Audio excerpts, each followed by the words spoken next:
Hello my dear friends and my dear students. आज हम discuss करने जा रहे हैं एजुकेशन इन कंटेम्प्रेरी इंडिया का एक इम्पॉर्टेंट टॉपिक जिसका नाम है national curriculum framework 2005। National curriculum framework को हम शॉर्ट में एनसीएफ भी कहते हैं। सो हम एनसीएफ 2005 की ऑब्जर्वेशंस और मेजर रिकमेंडेशंस को डिस्कस करेंगे। तो सबसे पहले हम बात करते हैं बैकग्राउंड ऑफ एनसीएफ 2005 की।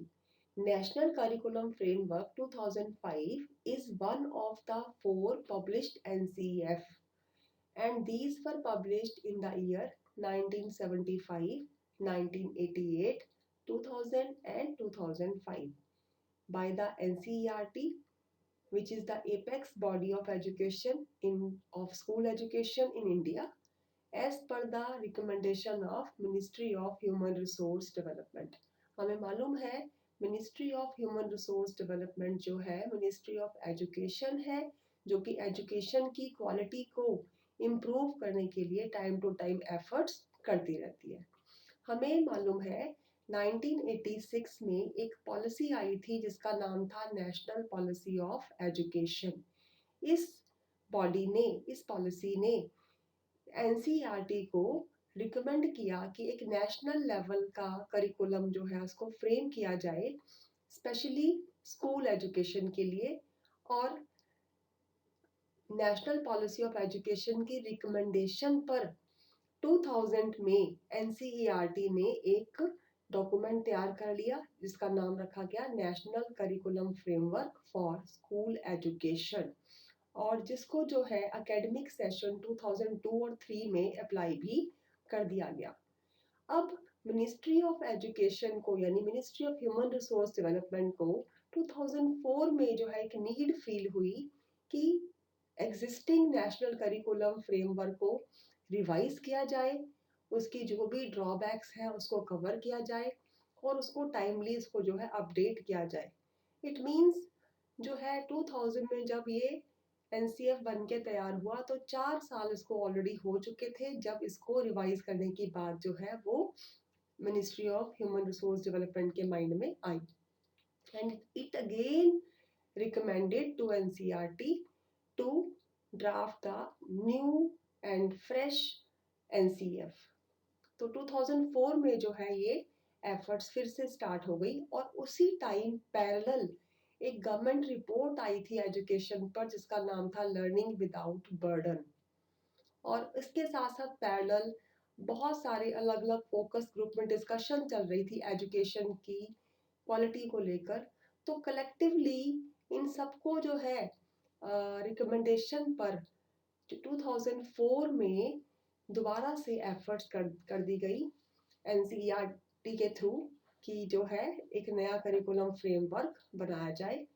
और इस जो कमेटी को तैयार किया एनसीईआरटी ने, इसको हमने नाम दिया फिर नेशनल स्टीयरिंग कमेटी, जिसमें 35 मेंबर्स थे और जिसकी चेयरमैनशिप जो है वो प्रोफेसर यशपाल जी ने की, जो कि यूजीसी के फॉर्मर चेयरपर्सन थे। और इस जो एनसीएफ 2005 का जो अप्रोच थी, it was the entire educational system of the country. तो यहाँ पर सिर्फ एक स्टेट के लिए नहीं बनाने जा रहे थे बल्कि एंटायर कंट्री के लिए इसको तैयार करने जा रहे थे। इस एनसीएफ 2005 को 22 लैंग्वेजेस में ट्रांसलेट किया गया। जब इसका इन्फ्लुएंस 17 स्टेट में चेक कर लिया गया तो फाइनल ड्राफ्ट को central advisory board of education ने मींस कैब ने सितंबर 7, 2005 में इसको अप्रूव कर दिया। अब एनसीएफ जो है इन्होंने हर स्टेट को ग्रांट दी 10-10 लाख रुपीस की, ताकि वो एनसीएफ को अपने स्टेट के अकॉर्डिंग जो है लैंग्वेज को चेंज जो है करना चाहे, ट्रांसलेट करना चाहे तो करे।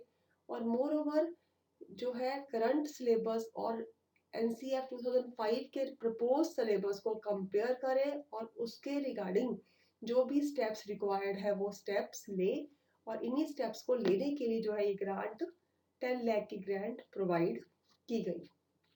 और इसमें जो है स्टेट बॉडीज को भी इन्वॉल्व किया गया, डिस्ट्रिक्ट बॉडीज को भी इन्वॉल्व किया। हमें मालूम है एससीईआरटी जो है स्टेट बॉडी है, डाइट जो है district institute of education and training, इसको हम कहते हैं district education quality control body है। तो इस तरह की जो एजुकेशनल बॉडीज थी स्टेट और डिस्ट्रिक्ट लेवल पर, उनको भी साथ में इन्वॉल्व किया गया। अब हम बात करते हैं कि उस टाइम जो ऑब्जर्वेशन ली गई by NCF members school level की, तो वो क्या क्या ऑब्जर्वेशन जो है वो देखी गई। सबसे पहले तो ये देखा गया कि जो स्कूल थे उस काफ़ी जो है डिस्टेंस पे अवेलेबल थे। स्कूल का जो है बच्चों की घरों से पहुंच बहुत दूर दूर तक थी। फिर जो बच्चों के स्कूल बैग्स थे वो काफ़ी हैवी थे। उनकी उम्र के हिसाब से जो बुक्स का लोड था वो बहुत ज़्यादा था। और जो भी स्कूल एजुकेशन है वो बेसिकली एग्जामिनेशन के लिए ही बच्चे को तैयार कर रही थी। सिर्फ इंफॉर्मेशन ही जो है वो प्रोवाइड की जा रही थी। सो जो टेक्स्ट बुक्स भी थी वो उसमें सिर्फ इंफॉर्मेशन ही दी गई थी, कहीं पर भी कोई क्रिएटिविटी, कोई थिंकिंग, रीजनिंग का स्कोप वहाँ पर नहीं देखा गया। इसके अलावा स्कूल्स के अंदर जो बेसिक इंफ्रास्ट्रक्चर थी, चाहे वो पक्का रूम्स है या ब्लैक बोर्ड्स है रीडिंग राइटिंग के लिए, वो चीज़ें अवेलेबल नहीं थी। देन फर्नीचर जो थे वो बैडली डिज़ाइन थे, जो कि बच्चों के बैठने के लिए कोई बहुत कंफर्टेबल नहीं थे। अगर फर्नीचर कंफर्टेबल नहीं है तो हम डेफिनेटली एक्सपेक्ट कर सकते हैं कि वो एक तरह का बैरियर था लर्निंग प्रोसेस के अंदर। फिर स्कूल्स के जो टाइम टेबल्स थे वो बहुत रिजिड थे, उसमें कहीं पर भी स्पोर्ट्स और को करिकुलर एक्टिविटी की जगह नहीं थी। Then sanitary conditions specially girls students के लिए ऐसी कोई भी जो फैसिलिटी स्कूल्स में नहीं देखी गई। देन स्कूल्स के अंदर जो है कॉर्पोरल पनिशमेंट की प्रैक्टिसेस चल रही थी, बच्चों को मारना। देन अब जो है पॉलिसी जो फ्रेमर्स थे एनसीएफ के, उन्होंने और क्या क्या चीज़ जो है यहाँ पे नेशनल करिकुलम फ्रेमवर्क को लेकर तैयार की। तो उन्होंने कहा कि जो नेशनल करिकुलम फ्रेमवर्क हम जो बनाएंगे वो क्या होगा, it is the means of evolving A national system of education. ये हम एक ऐसा जरिया बनाएंगे जो कि पूरी कंट्री में एक कॉमन सिस्टम को इवॉल्व कर सके and capable of responding to cultural and geographical diversity. हमें मालूम है इंडिया जो है इसमें ना सिर्फ कल्चरल डाइवर्सिटी है, विभिन्नता है, बल्कि जियोग्राफिकल लेवल पर भी बहुत ज़्यादा यानी भौगोलिक लेवल पर बहुत ज़्यादा विभिन्नता है। तो सभी तरह की डाइवर्सिटीज को होने के बावजूद भी जो है वो curriculum her state her corner of country में जो है अप्लाई करने में इजी होगा। Ensuring a common core of values along with academic components required to be Indian. No doubt education का जो पर्पस है एक एजुकेट पर्सन तो बनाना है ही है, बट इस फ्रेमर्स में ये भी चीज़ डिस्कस की कि हम उसमें एक वैल्यूज ओरिएंटेड चैप्टर्स या करिकुलम भी इसमें जो है इन्वॉल्व किया जाएगा। और एकेडमिक कंपोनेंट्स को तो हम कोशिश करेंगे ही कि कॉमन एकेडमिक कंपोनेंट्स जो है पूरी कंट्री लेवल पर रखे जाए। And it would be act as a means of modernizing the system of education। और जो भी कुछ सिस्टम ऑफ एजुकेशन को मॉडर्नाइज आधुनिक बनाने के लिए चाहिए, मींस हमने पहले ही बात की कि 2000 में ऑलरेडी जो है करिकुलम फ्रेमवर्क तैयार था और वो स्कूल्स में चल रहा था। तो 2005 का जो करिकुलम फ्रेमवर्क बनाने का पर्पस ही यही था कि जो भी चीज़ें एजुकेशन की फील्ड में अपडेट हुई है उसको भी करिकुलम में हम इनकॉर्पोरेट कर सकें। तो अब हम बात करते हैं नेशनल करिकुलम फ्रेमवर्क ने क्या क्या जो है अपनी रिकमेंडेशन दी। तो इसके जो गाइडिंग प्रिंसिपल है हम उसकी बात करने जा रहे हैं। तो 5 इन्होंने एरियाज को कवर किया। सबसे पहले हम बात करते हैं first point, first area that is perspective. तो नेशनल करिकुलम फ्रेमवर्क 2005 ने क्या कहा कि सबसे पहले तो हम जो है नेशनल सिस्टम ऑफ एजुकेशन को स्ट्रेंथन करेंगे। मींस एक ऐसा करिकुलम बनाएंगे जो हमारे समाज में अलग अलग तरह की विभिन्नताएं होते हुए भी एक कॉमन कंपोनेंट्स जो है उसको क्रिएट किया जाएगा। देन नंबर 2 कि अब जो यहाँ पे करिकुलम बनाया जाएगा वो सिर्फ नॉलेज तक कंसर्न नहीं होगा, बल्कि बच्चे को बाहर की जिंदगी, उसकी जो आउटसाइड लाइफ है, आउटसाइड द स्कूल जो है उसके साथ भी उसमें कनेक्शंस होंगे, सिर्फ नॉलेज सेक के लिए नहीं दी जाएगी।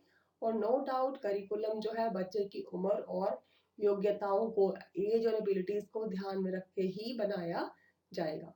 Then making examination more flexible and integrated them with classroom life. सिर्फ एग्जामिनेशन जो है, सिर्फ नॉलेज को क्रैम कर लिया, रट लिया और पास कर लिया, ये चीज़ जो है वो इस करिकुलम में नहीं की जाएंगी, बल्कि उसको फ्लेक्सिबल बनाया जाएगा ताकि वो उसको डेली लाइफ में अप्लाई भी कर सके और डेली लाइफ में उसको इंटीग्रेट कर सके। तो इसका मतलब यहाँ पर जो है project based, activity based curriculum को तैयार किया जाएगा। देन करिकुलम जो है टेक्स्ट बुक्स के अलावा भी बहुत सारी ऐसी चीज़ों को इन्वॉल्व करेगा जो कि टेक्स्ट बुक से हटके होंगी, चाहे वो आर्ट है या म्यूजिक है, ड्रामा है, डांस या स्पोर्ट्स है। तो इन तरह की एक्टिविटीज को भी करिकुलम में इन्वॉल्व किया जाएगा। देन करिकुलम का जो शिफ्ट है वो रोट मेथड से जो है हटकर लर्निंग की तरफ होगा, कि बच्चे चीज़ों को समझ के एंजॉय करेंगे बजाय कि रटने के। उसके अलावा जो डिफरेंट डेमोक्रेटिक वैल्यूज है, चाहे वो ऑनेस्टी है, एकता की बात हम करते हैं, इंटीग्रिटी है, डिसिप्लिन है, हेल्पफुल नेचर है, कॉपरेशन है, इस तरह के एस्पेक्ट्स को भी करिकुलम में एक ड्यू वेटेज और ड्यू प्लेस दिया जाएगा। तो अल्टीमेटली अगर हम ये कहें कि जो इस करिकुलम का जो शिफ्ट है वो टीचर सेंटर्ड अप्रोच से स्टूडेंट सेंटर्ड अप्रोच की तरफ होगा, तो ये कोई गलत एस्पेक्ट या गलत बात नहीं होगी। और जो इसके फ्रेमर्स जो थे जेपी नायक जी, इन्होंने भी ये बात की कि जो ये करिकुलम होगा वो सभी डेमोक्रेटिक प्रैक्टिसेस पर बेस्ड होगा, डेमोक्रेटिक वैल्यूज पर बेस्ड होगा, जहाँ पर हम जो है जेंडर को लेकर भी जस्टिस प्रोवाइड करेंगे, जो SC ST की जो प्रॉब्लम्स है उनको भी जो है ध्यान में रखा जाएगा। उसके अलावा डिसेबल्ड बच्चों की क्या नीड्स है और किस तरह जो है हम being the citizen of country हम पार्टिसिपेट कर सकेंगे इकोनॉमिक और पॉलिटिकल प्रोसेस के अंदर, तो उस चीज को भी करिकुलम में डाला जाएगा, उसका भी उसका जो है ड्यू प्लेस रखा जाएगा। तो इस बेसिकली इस करिकुलम में जो है 3 मेन एस्पेक्ट पर जोर दिया गया।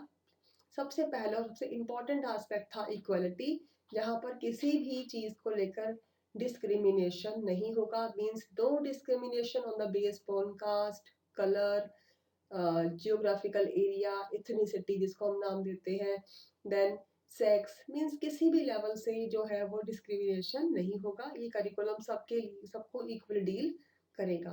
देन क्वालिटी ऑफ एजुकेशन, तो ये एक मॉनिटरिंग करिकुलम होगा जो क्वालिटी ऑफ एजुकेशन को कंट्रोल करेगा ऑल ओवर द कंट्री में। देन क्वांटिटी, कि हमने पहले ही कहा कि ये जो है ऑलरेडी एक रिपोर्ट को भी साथ में जो है इन्वॉल्व करने की जो इसकी जो थी कोशिश थी, जिसमें हमने इस रिपोर्ट का नाम था लर्निंग विदाउट बर्डन। तो नो डाउट लर्निंग को एक एंजॉयबल एक्टिविटी बनाने के लिए तो करिकुलम में जो बुकिश मटेरियल है, जो क्रैमिंग मटेरियल है उसको कम किया जाएगा, तो क्वांटिटी को कम करते हुए क्वालिटी को ऊपर लेके जाने का एस्पेक्ट था दिस NCF 2005। तो अब हम बात करते हैं second area, that is learning and knowledge. तो इसमें जो है लर्नर और लर्निंग के लिए एक नया परसेप्शन, एक नया दृष्टिकोण को बनाने की, एक रीओरिएंटेशन करने की बात की गई NCF के थ्रू। उसके अलावा NCF ने ये बात भी कही कि जो है बच्चे की होलिस्टिक डेवलपमेंट की जाएगी करिकुलम के through. Holistic means overall development, चाहे बच्चे की वो फिजिकल डेवलपमेंट है, मेंटल डेवलपमेंट है, सोशल मीन्स समाज में कैसे रहना है, इमोशनल मीन्स अपनी फीलिंग्स को कैसे कंट्रोल करना है, तो इस हर तरह की चीज़ों को जो करिकुलम में इन्वॉल्व किया जाएगा। फिर लर्निंग जो है वो कैसी हो, कंस्ट्रक्टिव लर्निंग होगी ताकि बच्चा उसे पार्टिसिपेट कर सके। तो active learning through experiential mode, बच्चे को जो है उसके एक्सपीरियंस के थ्रू सिखाया जाए, मीन्स एक्टिविटी के थ्रू सिखाया जाए। तो here learner engagement for construction of knowledge, तो here learner will be acting as constructor rather than the crammer of knowledge। इसका मतलब वो अपने नॉलेज को खुद कंस्ट्रक्ट करे, बनाए, सृजन करे, उसको रटे नहीं।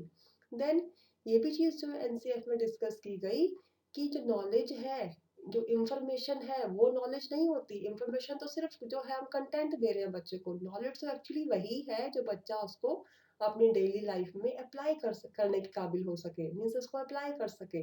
जिस तरह अगर हम बच्चे को हमें ट्रैफिक सिग्नल्स के बारे में पढ़ाना है, तो क्लास में बैठ के हम कलर्स दे के उसको रटवाए नहीं, बल्कि उसको हम जो जहाँ लाइट ट्रैफिक सिग्नल्स लगे हैं वहां पे उसको हम लेके जाए, और वहां बच्चे को जो है actual practical based experiential based learning से उसको रूबरू कराए। देन नॉलेज जो है डिफरेंट डिसिप्लिन की, वो हम एक कंपार्टमेंट की फॉर्म में डील करते हैं।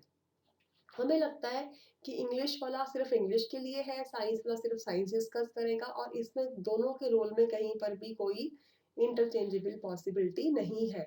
बट ये जो है इसका मतलब हमने हर डिसिप्लिन को एक टाइट आइसोलेटेड कंपार्टमेंट में डिवाइड कर दिया। तो यहाँ पर जो है एनसीएफ के थ्रू ये चीज डिस्कस की गई कि जो नॉलेज है वो आइसोलेट कंपार्टमेंट में उसको हम डिवाइड ना करें, सेग्रीगेट ना करें, बल्कि उसको हम जो है एक ब्रॉडर फ्रेमवर्क प्रोवाइड करें by the aspect of correlation. इसका मतलब सपोज अगर साइंस वाला जो है, अगर बच्चा आंसर कर रहा है इंग्लिश में, तो साथ साथ ग्रामेटिकल भी उसको अगर हम चेक कर रहे हैं, तो it means we are promoting English too side by side, है ना। तो इस तरह से जो है इंटर कोरिलेशन जो है यहाँ पर हम उसको इस्टेब्लिश करें। फिर लर्नर को अलग अलग तरह की लर्निंग सिखाई जाए। जिस तरह से ऑब्जर्वेशन स्किल है, देख के समझना, एक्सप्लोर मीन्स ढूंढना कहाँ पे क्या है, कैसे हुआ, क्यों हुआ, डिस्कवर करना, है ना, उस चीज को जो है छानबीन करनी कैसे हो रहा है, एनालाइज करना, एक कॉम्प्लेक्स प्रॉब्लम का विश्लेषण करना कि ये चीज जो है कितने डिफरेंट पार्ट से बनी है। देन क्रिटिकली रिफ्लेक्ट करना, सोचना समझना, फिर उसको आंसर करना, बच्चा उसको लिखना, ड्रॉ करना। तो ये सारा क्या है, different forms of learner engagement है, जिसको कि स्ट्रेस किया गया एनसीएफ 2005 के थ्रू।